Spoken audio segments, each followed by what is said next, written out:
Hello and welcome to the Rock Your Voice podcast. Vocal coaching tips that will transform your voice, interviews that will inspire, industry guidance, and so much more. Without further ado, let's get on with the show. Today on the Rock Your Voice podcast, I'm joined by voice coach extraordinaire, Mindy Pack. Now, I've worked with Mindy in the past. She's absolutely phenomenal at what she does. She works with artists that you know and love, and I cannot wait for you to hear this conversation. It is packed full of insightful information and will help you elevate your career no matter what level you are at. I hope you enjoy. Here's my conversation with Mindy. Hello. Hi, how are you? I'm good. How are you doing? I'm doing all right, thanks. I'm just like, what's on that's going to create noise? I haven't been in my studio for a minute. I was going to say, yeah, it looks like you're back at home, and I will warn you, my dogs are going to make noise at some point. So if my dogs kick off, we'll just ignore them and I can edit them out nice and easily. So that's all right. Yeah, finally back home after a bit of a jaunt the last few months, but it's good. Slept in my bed last night. Yay! That's so awesome. Yeah, I just wanted to kind of learn about your journey, how you got to where you're at, and I don't know how we're going to condense this, but we'll give it a shot. And I love also that there's always so much going on with you too. I'm like, okay, is she on tour? Is she on like some mission with kids, or like what is happening with Mindy? The answer is yes. This is a good answer. Let's start from the start. So when did music and or voice become your thing? What came first? Was it coaching or music? Oh, for sure music. Yeah, I mean, I started performing when I was like 9 years old. So music was always what was a part of me. I didn't realize to the extent of what it was when I was that young, but I was involved at a very young age in a performing arts studio that was singing, dancing, having the leads. You know, when I was 16 in high school, I got my first professional gig, and I went to Japan for a while. I left school and performed over there for a hot minute. And so performing was always it. I never even had the idea of coaching until, I don't know. I mean, I think I was approached when I was 20. I was doing some of these, it was kind of like a USO tour where we were traveling to different countries and performing. And one of the directors was like, have you thought about coaching when we're off of this? Like, I'd love to have you kind of teach in my program. And I thought, cool, I'll need the money, let's do it. And I just absolutely fell in love with it. And I didn't, so it was just never even a process that I even thought about till then. Right. What were your favorite moments when you were doing all of that kind of performing and stuff before you started coaching? What were favorite coaching moments that you received from other people? Are there things that stuck out to you along the way? Yeah, I mean, I had this one coach, her name was Jan.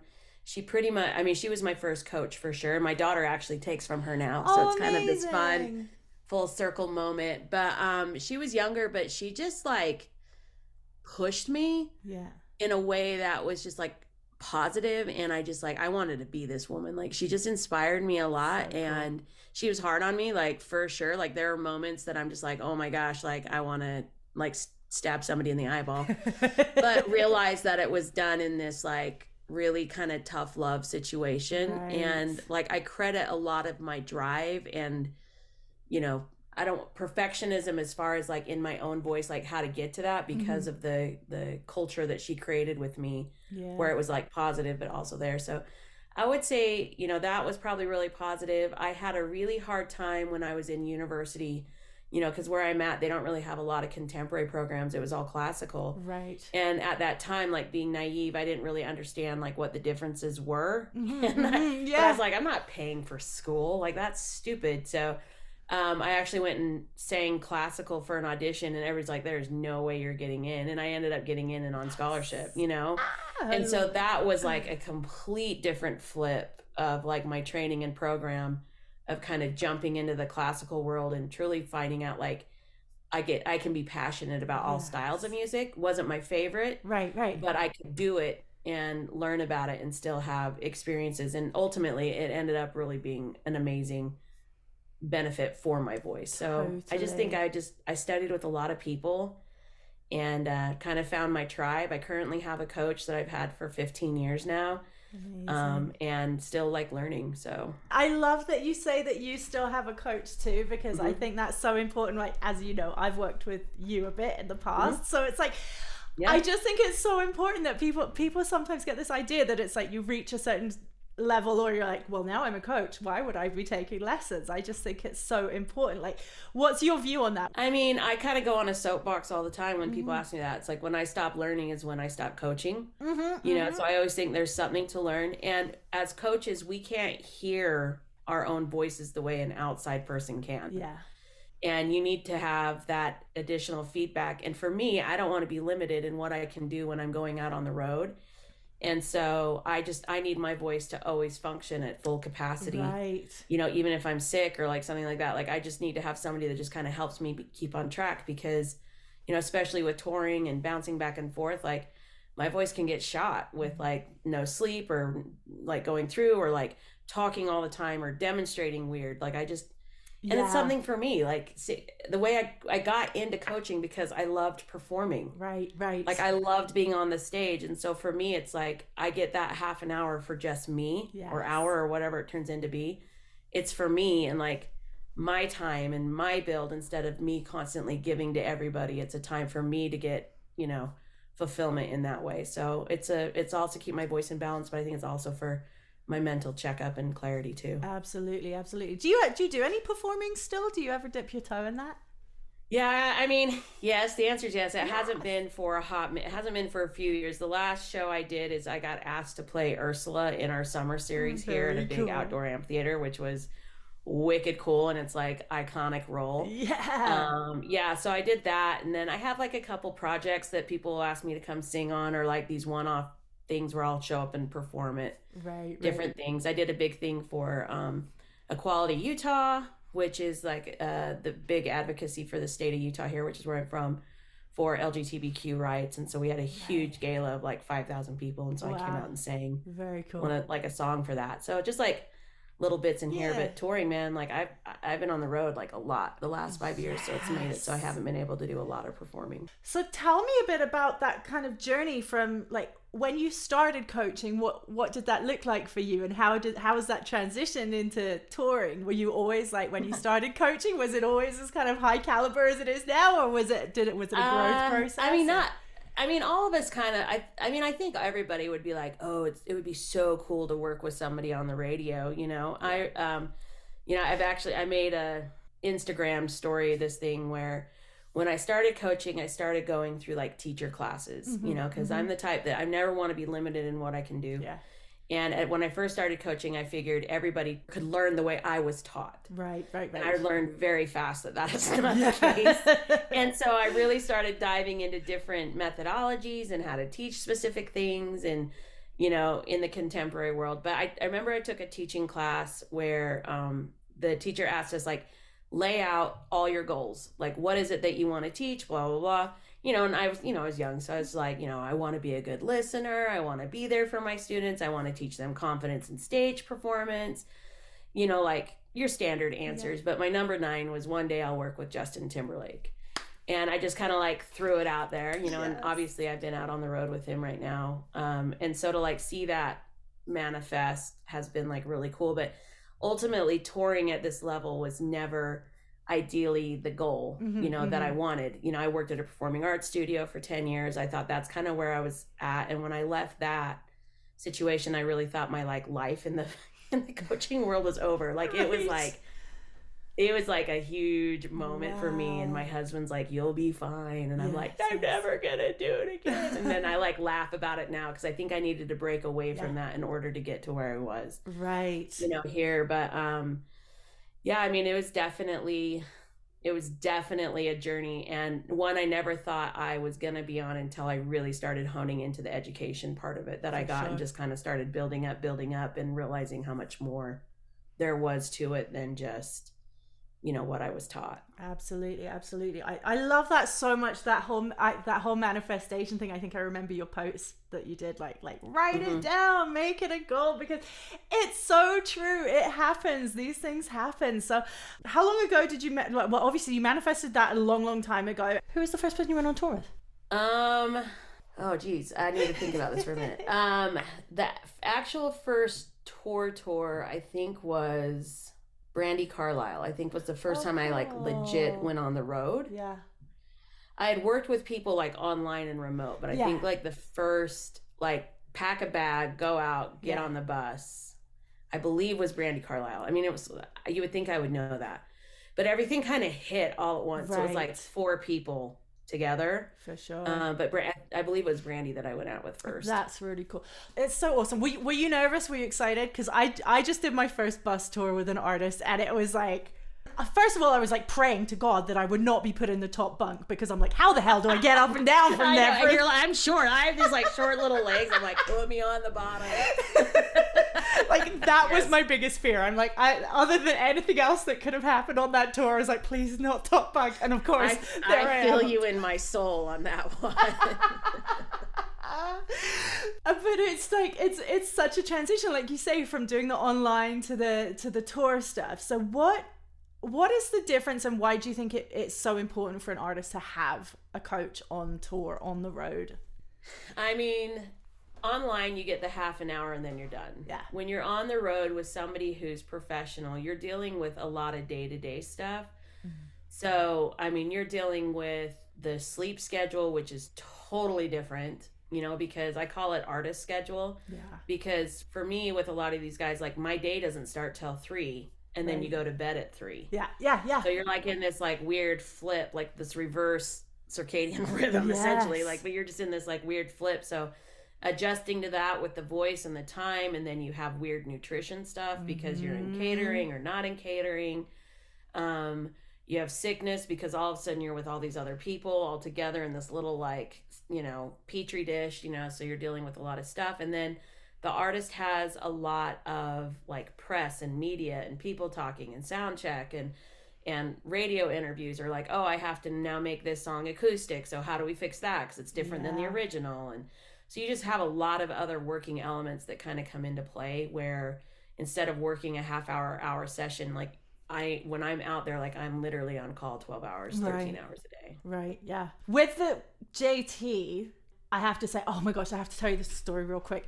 So Jason, my husband, and I, we were given tickets because I used to work in radio, like nosebleeds at Edmonton, and it was his the Man of the Woods tour. Up in the nosebleeds. First of all, we were really thankful for those tickets. And then somehow we just got picked at random, come down to the VIP section, and we're just getting closer and closer and closer and closer. And I'm like, what is happening? How is this even happening? It was the best night of my life. Like literally the setup for that stage was like the bar was the stage. So you're ordering drinks and there he is just like walking across, high-fiving you as you're getting your drinks and stuff. And I was like, that was a fun stage, yes. Oh, it was incredible. But I have to say, that experience in itself obviously made it completely magical for us, but the band and the vibe that he has with the singers and the dancers and all of that stuff, it's just like, what an incredible crew. Like, it's one thing to tour with an artist, but to tour with that group of voices. Were you working with kind of everyone on the tour and helping everyone? So I got brought in at the end of Man of the Woods. So my partner Rob Stevenson was actually Justin's main voice coach. Okay. And I got brought in because he had to go out and there's a situation, and so I got brought in towards the end of that tour, and I was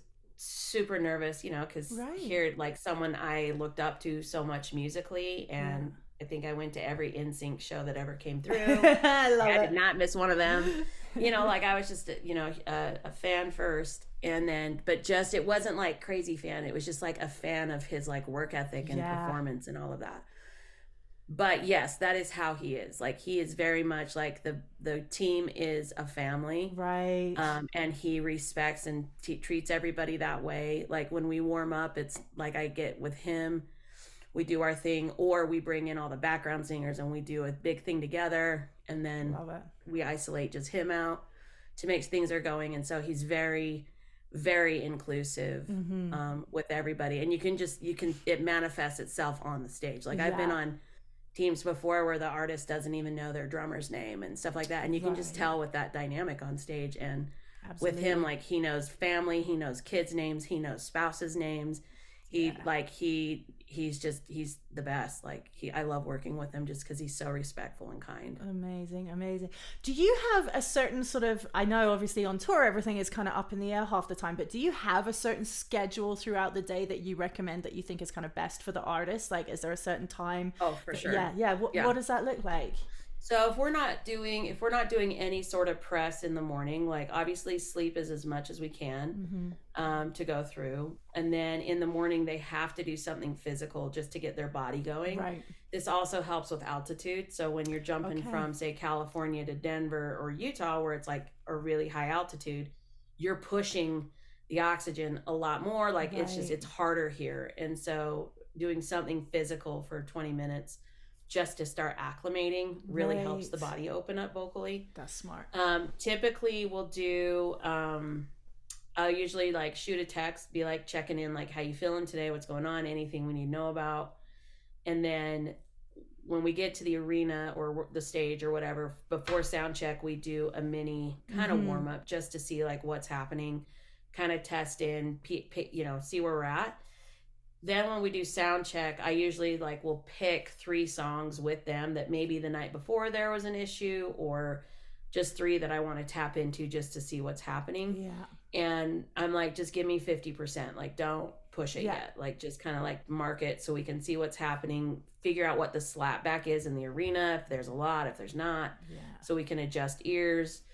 And then from there, we'll then do sound check. If we have to recalibrate, we can recalibrate.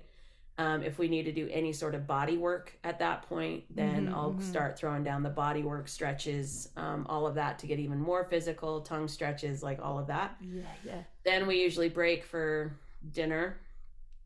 And based on what their dietary needs are, because everybody's different, we'll load that in. And then typically 7:00 comes, and then it's, glam, all of that.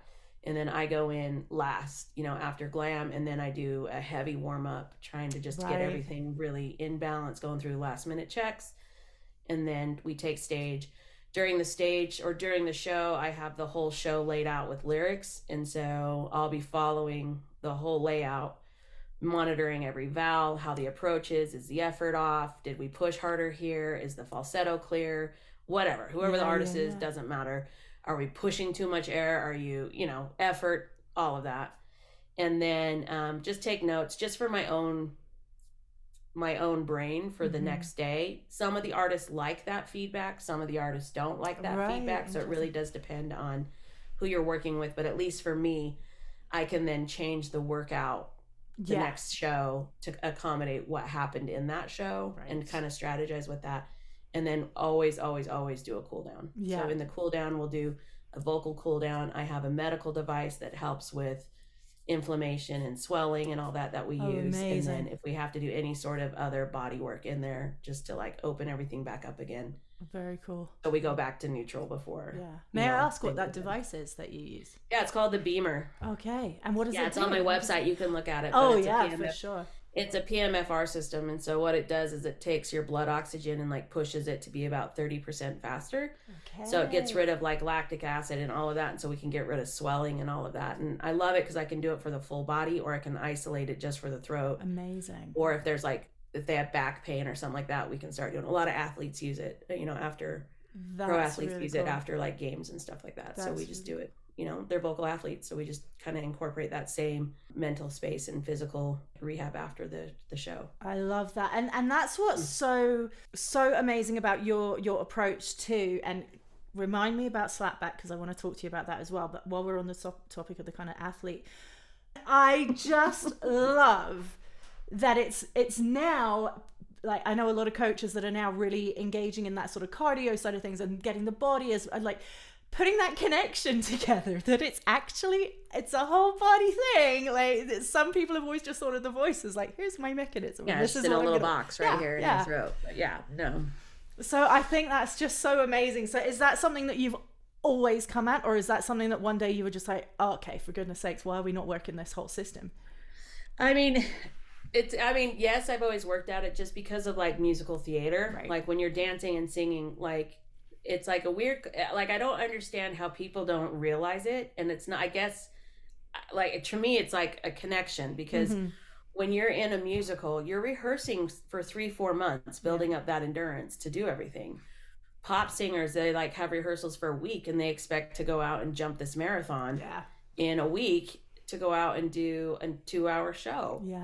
And it's like, I don't understand how this is happening, you know? Totally. And like with Justin, you know, the Man of the Woods, they put a pedometer on him, and in one show he's like 13.5 miles just with the way that stage is set up and the choreography. And so he's literally running a half a marathon in a 2-hour period for the show. And so you have to work up, your body has to be able to meet that demand night after night after night. And so you just have to build up, you know, that that correlation. And so when people they don't get that, I'm just like, I don't understand how you don't understand that. You know? So it's like, okay, let's break it down, you know, like this is what it is. And same thing with practice. It's like people come and they're like, I can't do a 2-hour show without getting tired. I'm like, well, are you rehearsing a 2-hour show? No. Right. Well, then how do you expect to do a 2-hour show if you haven't built up that endurance? Absolutely. You know, bar gigs, you know, 4-hour bar gigs. Well, that's a lot. Yeah. Of course you're going to be tired. Like if you haven't built your body and the stamina up to meet that 4 hours, then why do you have the expectation that you're going to meet it? Yeah. You know, so if you're, you know, that's hard. So you got to have the discipline to do it. Totally. It is. It's wild. And also I think for artists that are just starting out as well, I feel like that obviously is going to help really balance the performance anxiety and that fight or flight too, when you first step on stage and everything is like versus like, I got this, my cardio is with me, like let's go. I think that it was fun to see that trend, seeing all this stuff like coming out, you know, because I'm like, good, people are going to start like thinking about it and seeing it and like getting into it. My caution is just like, make sure you're doing the right type of cardio for you know, because not a treadmill or a bike or like something, you know, like certain things may not work for you with the way that you're working things. So just make sure that you're doing something, you know, don't just mimic it, like make sure it's right for what your body needs and what that vocal demand is. Absolutely. I love that so much. The other things that you have, no, we're going to stay on this topic because I want to talk about your massage as well, and you're always incorporating the tongue into all of the exercises too. So tell me a bit about the massage stuff. So you're a trained massage. Yeah, so it was kind of a weird journey because I never wanted to be a massage therapist. That never once crossed my mind. Okay. But I went to school, and one of my really good friends and people I look up to is Dr. Ingo Tietze. He's the leading boy scientist. He and his daughter are very good friends of mine. Amazing. And so I went and finished his vocology program, which was super intense and totally not like where I expected myself to be. Wild. But because of that, it opened up a door where I got to study with a physical therapist who had a very specific protocol for the throat. Okay. And a lot of times it's medical people, physical therapists, and SLPs who are like qualified to go in and do it. But through connections, I was able to get there, and I figured out with the state of Utah how to have a license to touch so that I could work on it. And interestingly enough, like that was right before Justin and I started working. And so that obviously got incorporated into kind of what we were doing with Man of the Woods, but he has a body worker who's amazing. Right. And, you know, so I just kind of sat and like picked her brain about like what she does with him and that protocol. And we started coming up with a plan on how to bring it together in a vocal warm-up and stuff like that. That's so cool. Yeah, I kind of sat there for a second. It was like, I don't ever want to be limited in what I can do and what toolbox I have. And so I ended up coming back home and with my husband being like, I think I have to go become a licensed massage therapist. And he's like, what? And I'm like, I know it sounds so dumb, but I know how much this works and I don't want to be limited in what I can do. Right. And it could be really cool. And so, so I went back to school for a year and a half. Very cool. Yeah, I mean, it was intense because I was still touring, doing school. Yeah. And it was prior to COVID hitting. And then COVID hit right in the middle of my schooling. So like trying to like finish all of it, like, I mean, it was an intense time to go through, but finished it. So I went into a lot of myofascial and structural, and we did all these case studies, and where people were like sports medicine or like whatever. And I did it specifically on the voice because I had access to an ENT clinic who they let me do case studies with them. So I would bring in singers who had been diagnosed, say, with like tension or muscle tension dysphonia and like MTD or whatever, like extreme pressure, but their vocal cords were clean. And so they couldn't understand why. And so I put together these like 3 programs specifically, and I would put cameras down their throat while I was massaging and doing it. And you could literally see the vocal tracts shift, kind of like while we're doing that, and get like realigned and like open up. And it was all without vocal exercises. Like I didn't do any singing with it. I just wanted to see if the body work could manipulate some of this stuff, if it was very specific, because a lot of massage program procedures, the neck is like a no-no zone. Like you can do like certain neck massage, but to get in really deep is like a no-no. And so my education is I went really deep into the neck and started doing all these other things, and then realizing the full body connection. So even like manipulation through the feet, leg, and psoas, how that could open up into the throat. And I had cameras and measurements that we could mirror it at the same time. And I was like, and yeah, this is the game changer right here. Wow. Yeah. So it was like really fun. So yeah, I worked in a few ENT offices for a while with regular patients. And then my schedule was just like so crazy that I couldn't become like an employee there, you know? So now we just schedule as needed when I'm home. That's type of a thing. But yeah, the body work has like truly been a game changer in what I've been doing, like from graduation moving forward, and what I do with all the artists, and even artists that I don't even work with. You know, so I just get called out to do the body work, and they don't even know I'm a voice coach. What an amazing combination, because I'm always telling people, even just to get a massage and the difference when that release and everything on the voice is just incredible. Is this something that I mean, obviously there's just a whole entire world of formalities and stuff behind all of that, but is there, or could there be like a course specifically, like you say, all of the things that you learned and studied, the things that you kind of created? Is that something that further down the road I mean, would be? People have asked this a lot, you know, like going through, and it scares me because when I went and did my first training with just the throat, it was a 40-hour course, and then it was like, hey, bye, you're done. There was no insurance, there was no, I mean, I'm stupid, like literally I say that, I'm like, I was so dumb to like just go out in the world and be like, I got it, you know. And you know, it's like, you know, you don't know what you don't know, essentially. And so like I was doing it and realized like how much of a difference it was, and it makes me nervous that if people were to take like a 40-hour course and then put hands on somebody, if they really don't know the anatomy and the details and the nuances of physical touch, because if you hit wrong in the neck, like you're done. Like there's been a couple people, professional clients, who I don't work with them, but all of a sudden I get a text from their doctor and they're like, can you jump on a Zoom right now? There's somebody, like one was currently in Florida. I had never met this client, and they're like, they saw somebody who did a laryngeal massage and now their throat's totally seized up and they're going to have to cancel the show tonight. Like, can you see if you can work through it? So I jumped on this call, and like, sure enough, they hit something and it just like seized. They couldn't move their neck, couldn't turn it. And so we ended up, you know, after 30 minutes getting that to move. But this person took a weekend course and then went to an A-list artist, and they almost canceled a multi-million-dollar show because they did something wrong. So that makes me nervous, you know, to have that kind of like liability, because when you put your hands on someone, you're automatically taking on responsibility and liability. And the person that you're working on may not be educated enough to ask the right questions or to look at the background, because it's like a trusting thing. So like I have a self massage protocol that I've worked through with people. That's like cool. They can teach them themselves, and that I feel comfortable like showing. But like the inner details of like moving stuff around and like getting in there, it would be like, I feel like that should be a regulated field. Absolutely. Because of what's happening. Absolutely. I almost feel sometimes that even voice coaching should be a regulated field, because it can get real sketchy if you're seeing the wrong person.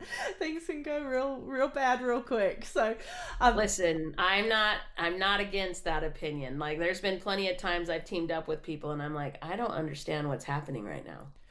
Yeah. Like, literally, I'm so confused. But okay, we're going to go with it, and I'll try and be nice when I step in and be like, okay, that's great. Let's try it this way now. Totally. It's so wild, actually, that I mean, that it's great that there's so much education and stuff out there, but at the same time, I've been part of seminars where literally 4 people back to back have completely gone opposite of what each other is saying, and it's and I'll be like, up next, and I'll be like, oh god, do I have to? Like, what is happening here? You and me both. I've like sat on panels with the other people where I'm like, you're even saying the wrong anatomy. Yes. Like, sitting there and I'm like, okay, like going through, and how do you navigate that without, going through it? And that's what I think is a disservice with online stuff right now. Yeah. Is there's not a regulation, and the general public don't know how to filter what's correct and what's not correct. Totally. It's like same thing with those. I mean, this is my soapbox too. Those stupid voice teacher react videos. I freaking hate them. Yep. It's like, what's the point? Like, I don't know. I just, what does it serve? What does it serve? Think people just have to dissect it more and like be really careful what you put out, and that you can back it up when challenged. Because I think a lot of people don't know what to do if they get challenged on it. Totally. And of course, a lot of beginner singers are looking for that instant gratification to hit that note or to do that certain thing without the foundation behind it. So yeah, 100%. Word of warning: be careful. Yes. Do your homework. Yes. I always want to be like, to those teachers who have opinions, I want to be like, can you demonstrate that for me? Yeah. And I've done that in workshops where I'm like, I don't understand what you mean by that. Can you demonstrate what you're trying to teach? Because I need to hear it. So then I think I'll get it. And like 70% of the time they cannot. So just it's a little wild west out there. It's kind of like the new level of the music industry. The music industry in general has always been a bit of a wild west, and now there's people who are coming in as I mean, that's kind of part of the fun of it, really. Totally. Yeah, know where you stand. And also, I guess it gives you the flexibility to try different things too. Like if you have something that works and is safe and is great and is good, you can bring that to your practice. So I guess on the flip side, that there is that too. So I mean, like prime example, and I say this all the time. Like, obviously I have the voice straw. It's a company that I created, after education with Dr. Titsa, and these different diameter straws. But, I mean, my marketing people are like, they're gonna be like, I can't believe you said this, but I don't use straws with everybody. Right. Like, they work for some, they may not work for some. This straw may work for you, it may not work for you. Absolutely. And so that's like all about knowing why things work the way they work, really knowing the person that you're working with, so that you can make sure that things, that we're doing what's best for the client, not just because that's what you think it should be, or that's your own personal experience, so therefore it has to be with everybody. Totally. It's so true. Like, knowing what works for the person. And again, that's the other thing with coaching that I found along the journey is the communication style too, because like, if you're saying something that makes some clients I'll have that be like, you're picking up everything I'm putting down in our first session, and this is so awesome, and the results are coming. And then you have other people who have just as good an instrument, like they can achieve all these things, but sometimes it's just like the communication and explaining things a certain way for different people. Like, so yeah, different techniques, different approaches for all different people. Yeah, 100%. And that's why your toolbox needs to have lots of tools. Yeah, absolutely. And you need to work smarter, not harder. So figure out like what works so that you can you have it available when you need it. Absolutely. Speaking of toolboxes and that kind of the comment you made about slapback and the venues and stuff, how did you learn about all of that to be able to apply that to working on a tour? Yeah, I mean, well, we all know, like, walking into different arenas and different sounds and all of that, it changes based on the shape of the acoustics, all of that, and how much like push is coming from your sound, just even the music and like where the stage is set up or your drums. And so that's actually where I got really invested into in-ear monitors, right? Because that is like where you can regulate, yeah, so that you're not pushing harder than you need to push just because of the acoustic that you're in. So I'm a big advocate for ear protection, ear protection, and then also in-ear monitors, so that you don't have to work harder as the vocalist. So yes. Yeah, so I mean, pretty much we'll go in there and just sing, and we'll see how far that echo comes back in, right. So we know, like, we can kind of calibrate what that is. I love it. I love all of this, Mindy. Thank you so much for sharing all of this. This is just, it's so awesome. And I this, again, it comes back to that manifestation thing, me having done like my first tour with an artist who I absolutely love and adore. And I'm just like listening to you and I'm just like, okay, life goals. I'm going to go write down one heck of a list in a minute now. I'm super excited. Listen, let's see. I think I have it right here. This is my journal for, let's see, is it this one? Where is it? I had it right here. Yes. So here's my 2024 journal right here. It's my purpose. So like going in and doing it, it just has like some awesome quotes and all of that. So I do it every year, and I put stuff in there with like obviously personal life and professional life, because for a while professionally I was like, I don't know what else to do. Like what else is out there? And it was like, it freaked me out for a minute because I always have a goal and I always have things that I want to work on. And there was a good chunk of time like last year where I was like, I don't know what else to do. And it felt so uncomfortable because I'd always had something I was working towards. And like, It was like the first time in my life I didn't have anything.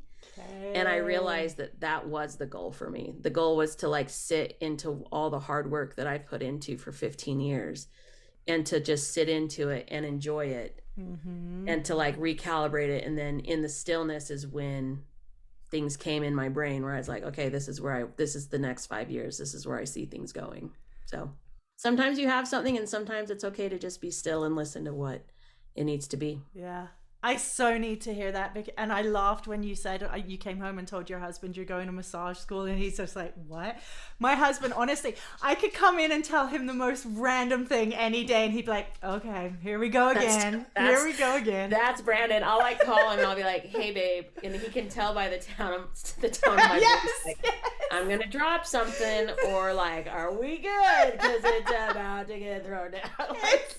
And he's like, it's been awesome. I mean, like, touring was never part of our vision as a young couple and being married and obviously we have kids, and he has been nothing but supportive, and I call him my grounding force. He holds down the fort while I go out and is my number one supporter. And he's the one that's like, all right, let's go for the ride. Yeah. I am very lucky. I hear you 100%. Like we recently moved out to a farm, and it's like, okay, now we've got baby goats and horses and all the things, and it's like, I'm going on tour now. See you later, bye. And he's like, well, this is what I signed up for. I signed up for you. I knew what I was getting into. So that's what he said. He's like, I married the tornado. I'm holding on for dear life. Let's go. I love it. I love it. Oh, Mindy, you give me so much hope. I'm like, he's working next door. I should be like, babe. Yeah, totally. He should have his own episode on how to handle the madness. Literally, you know what? He would laugh. Here, I'll bring him in, and he can do a little snippet. Yes, totally. I love that. Let's get him in. I'll see if he's in a meeting. He would think that's hilarious. I'm texting here real fast. I love it. I'm trying to look here. I know I have my book here. It's got. Oh, here it is.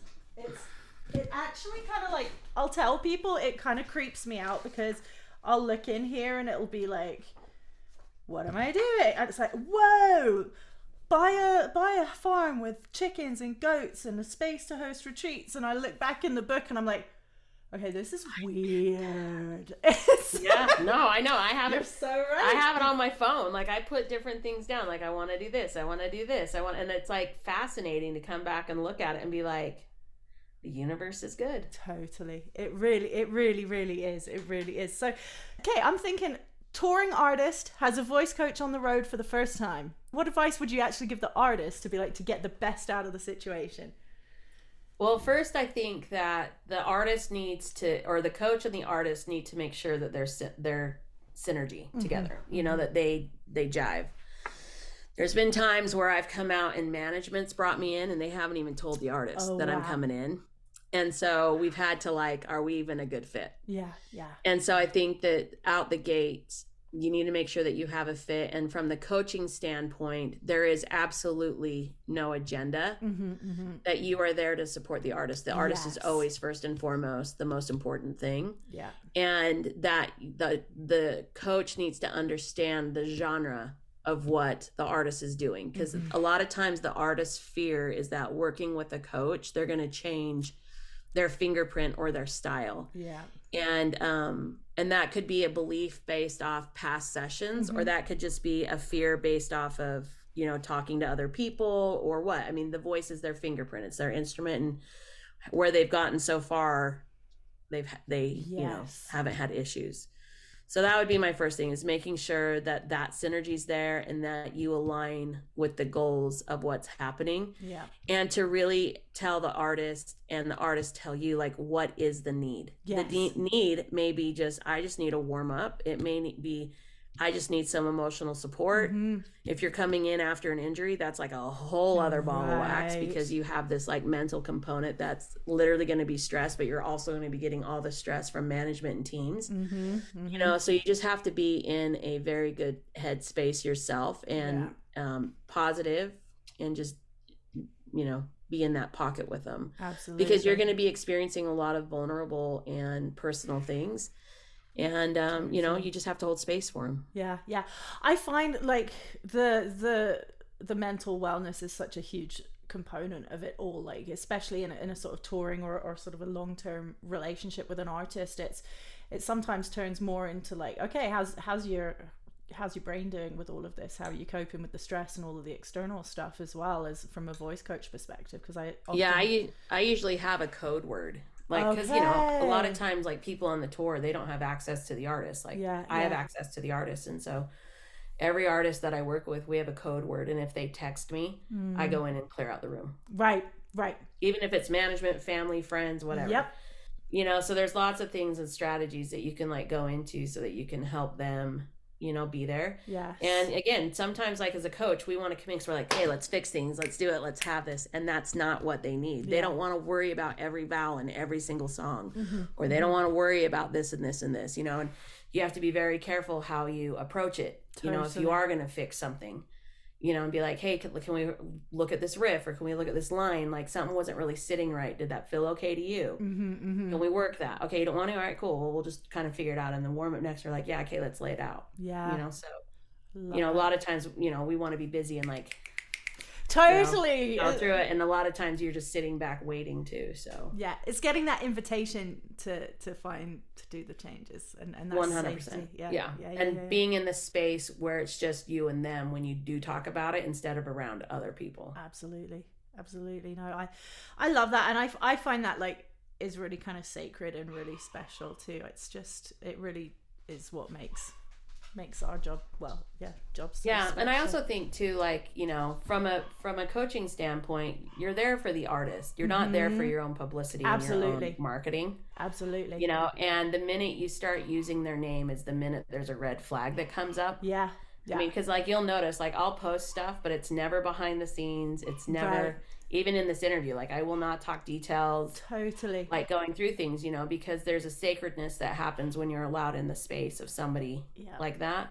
Absolutely. And any space with any client. It doesn't have to be a professional client, or, you know, it can be someone that's just starting out, but there's a sacredness that comes in when you're working with somebody's voice. Yes. And so you just need to respect that. And, you know, again, the intention is about the artist. It's not about you and it's about the artist. Yeah.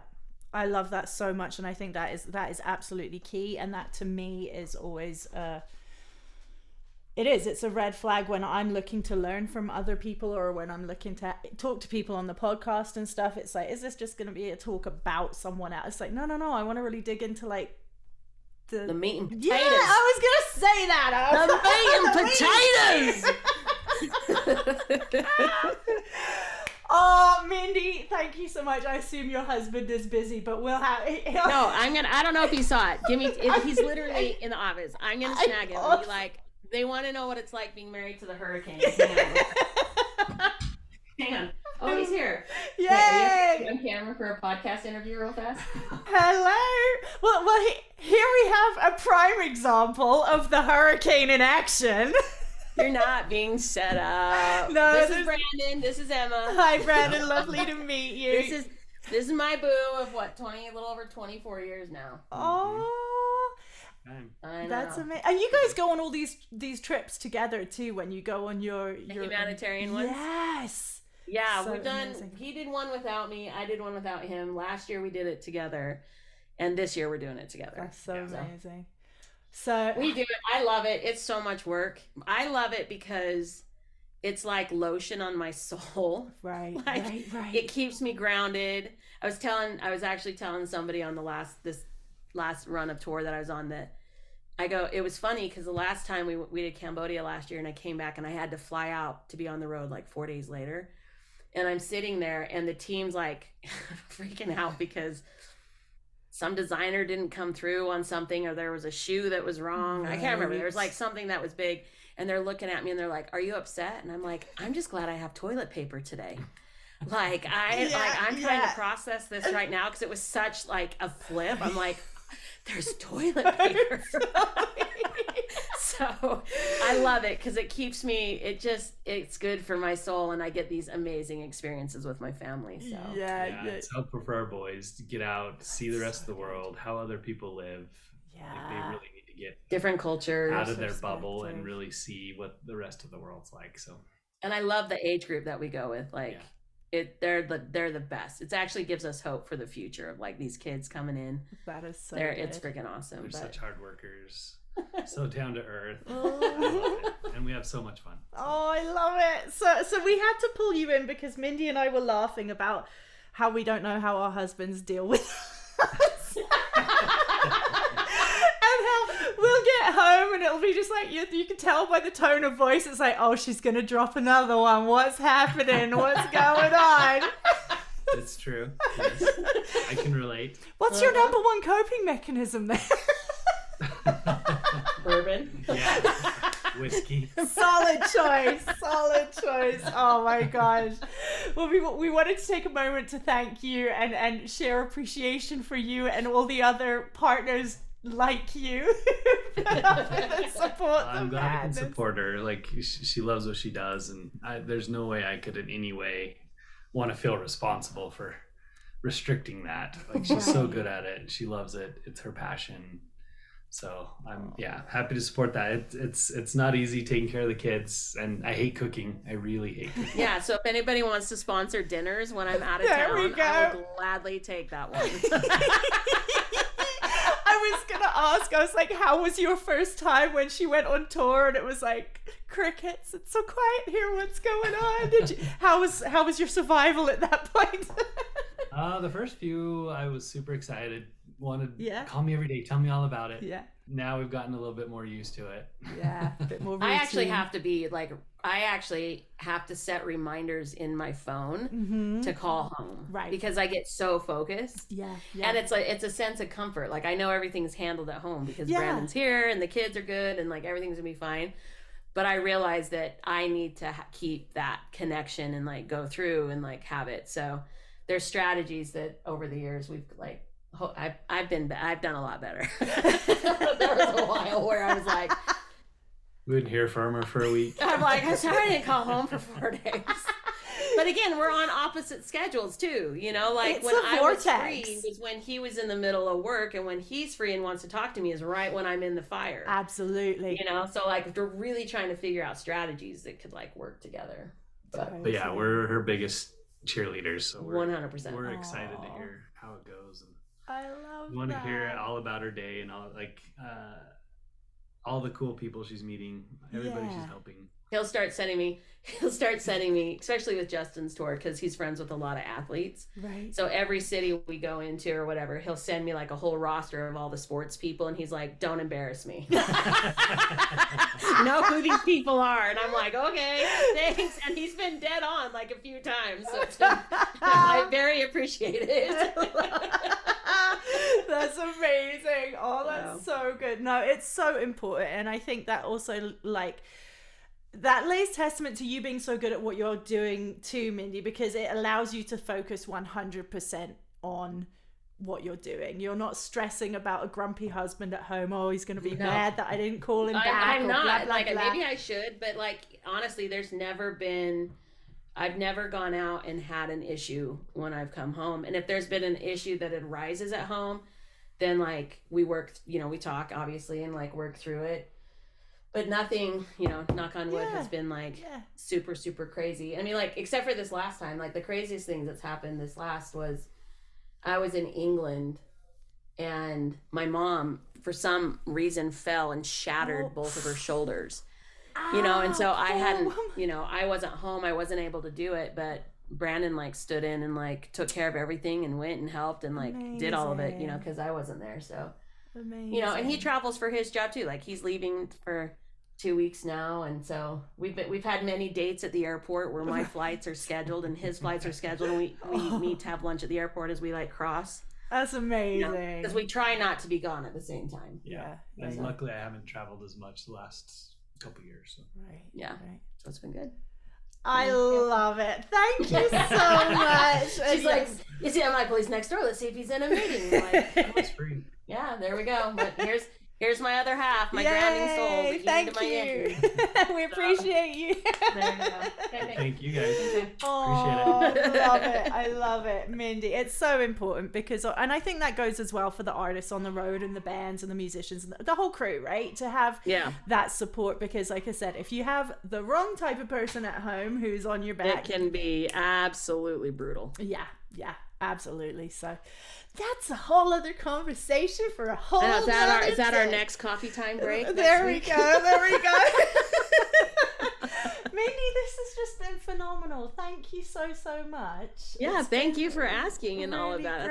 It's so fun, and I just love that you're putting good stuff out and just being a part of it. So thanks for thinking of me. Yay! Always, it means the world. Thank you so much, and congratulations on the NSYNC kind of. Oh, girl. Like, I'm still trying to process that one. Like, it happened. I'm like flustered. Like, I truly have no word. It like surprised me. I didn't know that was going to happen.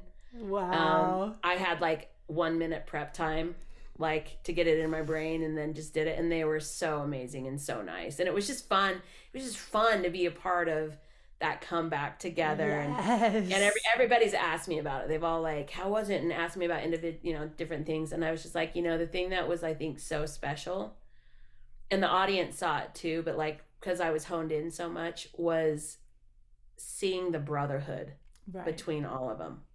And just like that magic on stage again, and their like interaction on stage, and how much they just genuinely love each other. That's amazing. It was really fun to see that. That's amazing. Oh, well, honestly, I'll tell you what's fun is just sitting back here and watching all the things that you're doing, because I just love it. I absolutely love it. You're giving me drive for me to write more in my book. And honestly, I'm like, I'm going to put it, Mindy, I'm putting it out there that one day we meet backstage somewhere and we can high five each other, and our husbands can go have a drink at the bar and cry or whatever. We're going to chest bump. What are you talking about? We're past the high five, girl. And then I'm going to grab your tongue and be like, what? I'm putting that in the book as soon as I hang up. Well, tongue pull by Mindy. It's done. It's done. It's out there. Explain that one when it happens. Delivered. Got it. Oh my gosh, Mindy, thank you so much. And this is incredible, and I'm just excited to follow along with the rest of the tour that you got coming up and all the other amazing things that you have coming up, and just keep kicking ass, because it's gonna be a crazy year. So people want to follow, just follow on Instagram, Mindy Pack, because there's some fun stuff that's coming down the pipeline. I love it. Okay, so I'll put all the links to where people can find you and follow and support and enjoy the adventure and the hurricane, all in the show notes there. And Mindy, thank you so much. Yes, thank you so much. It was an honor, and then maybe we'll do this again. Yeah. Well, I'm going to hold you to that chest bump and whatever. Yes, it will happen one day. It's out there. Well, have an amazing day, and thank you again so much. Okay, take care. Bye. Bye. Thank you so much for listening to today's show. I really hope you enjoyed it. Please feel free to like, share, and subscribe. And if you do leave a review, it's really useful to help others discover the show. You can also check out the weekly vocal workout over on Patreon. I'll leave the links in the show notes, where you can access weekly vocal training from yours truly and totally rock your voice. Thanks again for listening. Check out Rocket Vocal Studios on social and on the web, and I look forward to seeing you again next time.